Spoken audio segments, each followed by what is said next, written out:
VK news, राष्ट्र के नाम। जिस प्रकार से कुछ राजनीतिक दल, चाहे वो कांग्रेस हो और चाहे वो समाजवादी पार्टी हो, आपस में जिस प्रकार से एक कंपटीशन और एक प्रतिस्पर्धा चल रही है कि who will promote more hatred for the Hindus, हिंदुओं के खिलाफ ज्यादा घृणा कौन उगल सकता है और हिंदुओं के खिलाफ बोलने वालों को कौन सी पार्टी प्रश्रय दे सकती है, इस प्रकार का विषय, इस प्रकार का प्रतिस्पर्धा, कंपटीशन हम उत्तर प्रदेश में समाजवादी पार्टी और कांग्रेस के बीच में देख रहे हैं। कल आश्चर्य हुआ जब एक औपचारिक फॉर्मल प्रेस कॉन्फ्रेंस में, जिसमें कांग्रेस के अध्यक्ष उत्तर प्रदेश के अजय लल्लू जी मौजूद थे, उनकी मौजूदगी में मौलाना तौकीर रजा खान, जो कि इत्तेहाद-ए-मिल्लत नामक पॉलिटिकल पार्टी को हेड करते हैं, उन्होंने कांग्रेस पार्टी को अपना समर्थन घोषित किया। और अभी भी हमने देखा कुछ मिनटों पहले कांग्रेस पार्टी के ऑफिशियल ट्विटर हैंडल ने प्रियंका वाड्रा जी के साथ मौलाना तौकीर रजा खान के तस्वीर को ट्वीट करते हुए लिखा है कि बीते दिनों आला हजरत बरेली शरीफ के मौलाना तौकीर रजा खान साहिब की कांग्रेस महासचिव श्रीमती प्रियंका वाड्रा जी से मुलाकात हुई और समर्थन देने की बात उन्होंने कही है। तो ये कांग्रेस पार्टी ने ऑफिशियली ट्वीट भी किया है और तौकीर रजा खान के समर्थन के विषय में कल प्रेस कॉन्फ्रेंस भी देखा। आज ये सवाल उठता है कि आखिर ये मौलाना तौकीर रजा खान साहिब कौन है। याद करिए, मीडिया ने चंद दिनों पहले मौलाना साहब के एक वीडियो को दिखाया था जिसमें स्पष्ट रूप से मौलाना तौकीर रजा खान हिंदुओं के खिलाफ जहर उगल रहे थे उत्तर प्रदेश में। ऐसी बातें कह रहे थे जो कभी कहा नहीं जा सकता। मौलाना तौकीर रजा खान कह रहे थे कि अगर कानून की व्यवस्था, मेरे जो यूथ हैं, मेरे जो जवान हैं, अर्थात जो मुस्लिम जवान हैं, उनके हाथों में कानून की व्यवस्था आ जाए तो जो हिंदू लोग हैं उनको सोचना पड़ेगा, हिंदुस्तान में रहने की जगह तक नहीं मिलेगी हिंदुओं को। आप सोच के देखिए किस प्रकार की यह घृणा की बात है, घृणा की पराकाष्ठा है, हाइट ऑफ हेट्रेड, जिसमें स्पष्ट रूप से एक मौलाना कह रहे हैं कि अगर हमने खुला छोड़ दिया अपने युवकों को तो धर्म विशेष का नाम लेकर कह रहे हैं कि हिंदुओं को हिंदुस्तान में रहने की जगह नहीं मिलेगी, देश छोड़ के जाना पड़ेगा। और तो और उसी लाइन में वो कहते हैं आगे कि हिंदुस्तान का नक्शा बदल के रख देंगे, हिंदुस्तान का नक्शा बदल जाएगा।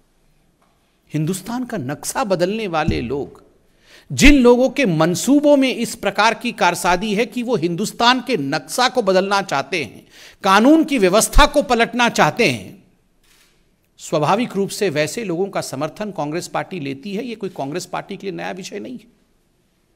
It is not knew that the Congress party stands in alliance with such people who shower constant hatred against the Hindus and the philosophy of India.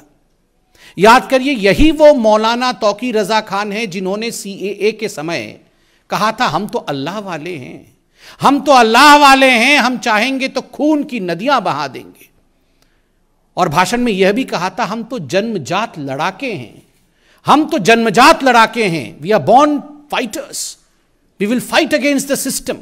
अगर हम चाहें तो हम खून की नदियां बहा देंगे, हम अल्लाह वाले हैं। इस प्रकार की बदजुबानी करने वालों के साथ प्रियंका वाड्रा खड़ी होती है और ना केवल खड़ी होती है, उनके समर्थन के लिए गुहार करती है और आखिरकार उनको समर्थन मिलता भी है। This is not new in Congress, I said so because आप याद करिए केरल में किस प्रकार से वेलफेयर पार्टी का और वेलफेयर पार्टी को चलाने वाले जमात-ए-इस्लामी, जो कि यूएपीए के अंतर्गत बैंड है, उस वेलफेयर पार्टी के साथ कांग्रेस पार्टी का गठबंधन हुआ था। याद करिए, चंद दिनों पहले हमने देखा था कर्नाटक में जब चुनाव हुए थे तो एसडीपीआई, जो कि एक पॉलिटिकल फ्रंट है, popular front of India PFI का, उसके साथ कांग्रेस पार्टी का गठबंधन था। बंगाल में ठीक उसी प्रकार इंडियन सेक्युलर फ्रंट, जो अब्बास सिद्दीकी हिंदुओं के खिलाफ जहर उगलते थे, उनके पार्टी के साथ गठबंधन कांग्रेस पार्टी ने बंगाल में किया था। स्वाभाविक रूप से ये जो रैडिकल सिंडिकेट है, कांग्रेस पार्टी का जो रैडिकल सिंडिकेट है, वो पूरे हिंदुस्तान के सामने आज एक्सपोज्ड है. The radical syndicate which is in fact furthered by the Congress party stands exposed in front of India Today. और इसमें कोई कांग्रेस पार्टी अकेली नहीं है, इसमें प्रतिस्पर्धा हो रहा है. प्रतिस्पर्धा अर्थात कंपटीशन समाजवादी पार्टी के साथ है. याद रखिए, नाहिद हसन पे भारतीय जनता पार्टी ने अभी चंद दिनों पहले आवाज उठाई थी, उसका नतीजा आपने देखा, सत्य की जीत हुई. नाहिद हसन जो कि कैराना से समाजवादी पार्टी के कैंडिडेट थे, आज वो जेल में हैं. वही नाहिद हसन जिसने हिंदुओं के खिलाफ जहर उगला था और कैराना में पलायन के लिए जो जिम्मेदार थे, वही नाहिद हसन जिसने कहा था हिंदुओं की दुकान से और हिंदू व्यापारियों से किसी प्रकार का संबंध नहीं रखना है, अगर उनसे हम सामान खरीदना बंद कर देंगे तो उनके पास कोई ऑप्शन नहीं बचेगा, उन्हें कैराना से पलायन करना पड़ेगा. उनको समाजवादी पार्टी ने टिकट दिया था, आज जेल के सलाखों के पीछे है. रफीक अंसारी, मेरठ से रफीक अंसारी जिसको टिकट मिला है, और किस प्रकार के केस उनके ऊपर लंबित थे यह भी हम जानते हैं. किस प्रकार की घृणा की बात वो करते हैं यह भी सर्वविदित है.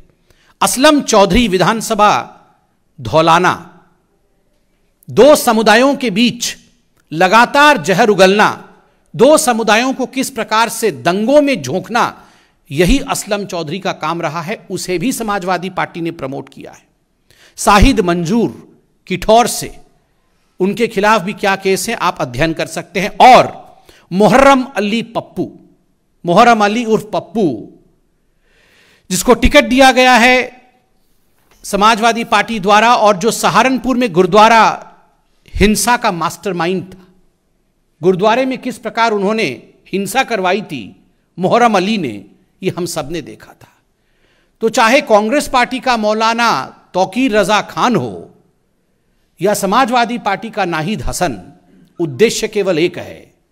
ये जो रैडिकल सिंडिकेट है, इसका उद्देश्य है किस प्रकार से दंगे भड़काना, हिंदुओं को डराना, हिंदुओं को बांटना और केवल अपने परिवार की राजनीति को आगे बढ़ाना. इसके साथ मैं आपको याद यह भी दिलाना चाहूंगा, such is the level of hatred of these political parties that they don't even spare the prime minister of India.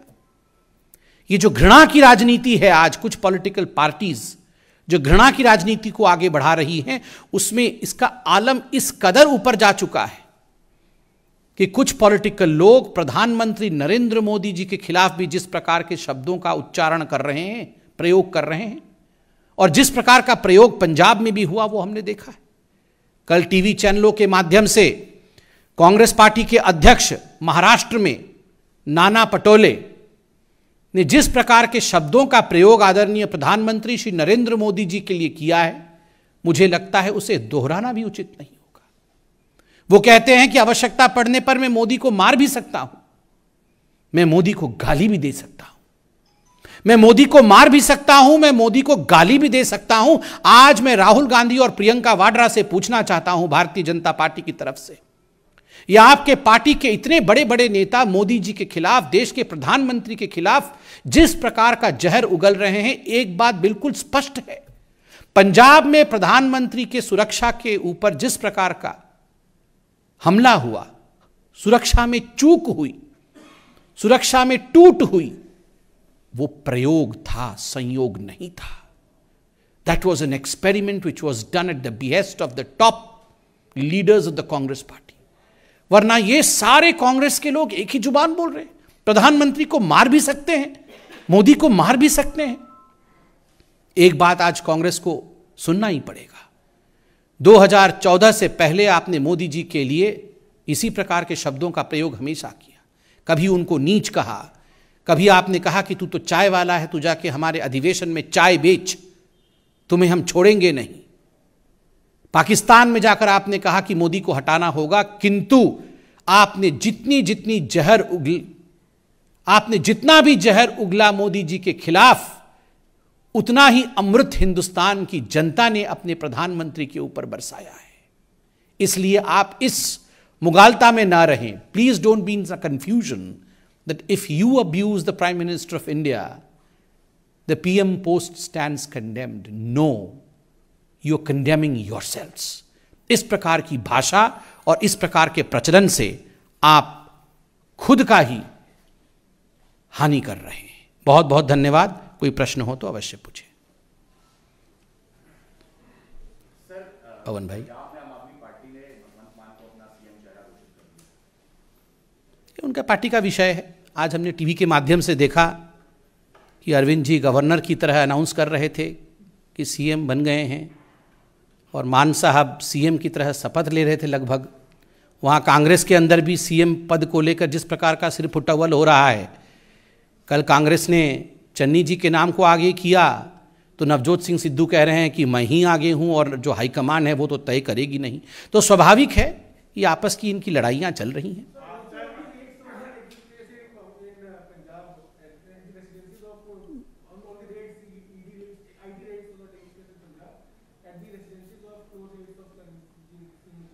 No, these were ongoing cases. These were ongoing cases, and there were cases against 26 people which we gather from the media reports which were filed. The FIRs were filed by the Punjab government, and the Punjab government has asked action against these people. And remember, some of the tallest leaders of Punjab, like the Congress president himself, had called for action against them. So why cry foul today? Law will take its own course. These things should not be seen with a myopic vision of politics. जहां तक पंजाब में red इत्यादि का सवाल है, इन चीज़ों को राजनीतिक चश्मों से कभी देखना नहीं चाहिए।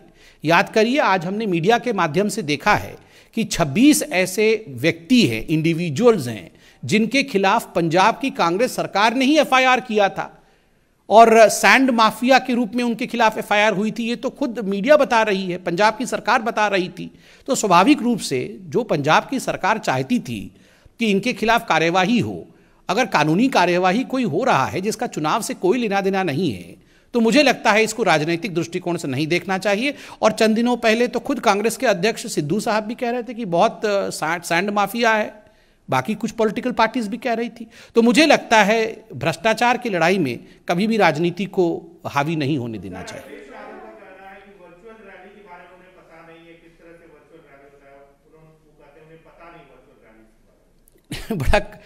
बड़ा हास्यास्पद है अगर आदरणीय अखिलेश जी कहते हैं कि उनको वर्चुअल रैली क्या होती है ये पता नहीं है।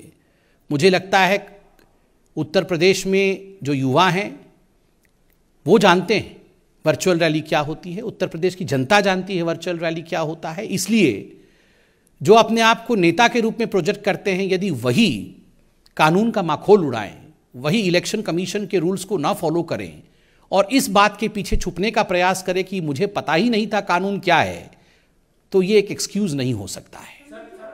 प्रणब भाई, मणिपुर में, क्योंकि आप मणिपुर का भी दायित्व देखते हैं, क्या इस बार अकेले पार्टी चुनाव लड़ रही है कि एनपीपी ने कह दिया है कि हम अलग से अपने उम्मीदवार उतारेंगे? क्या उस पर कोई अभी बैठक में किसी तरह का फैसला? नहीं, इस पर कोई चर्चा हुई नहीं है। इस पर कोई भी चर्चा होगी तो अवश्य हम आपको बताएंगे।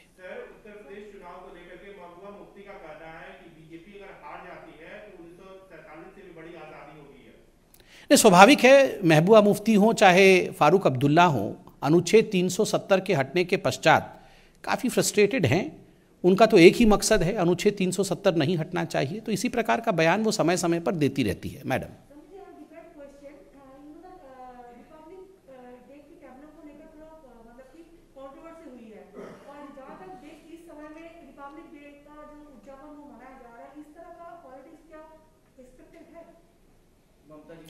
No, I firmly believe that the clear cut, जहाँ तक रिपब्लिक डे का टैब्लू का सवाल है, आज अखबारों के माध्यम से भी आप सभी ने पढ़ा होगा कि जो कमिटी इस विषय को देख रही है वो एक नॉन पॉलिटिकल कमिटी है। जो विषय राजनीतिक है ही नहीं, उस विषय को राजनीतिक बनाने का प्रयास किसी को भी नहीं करना चाहिए।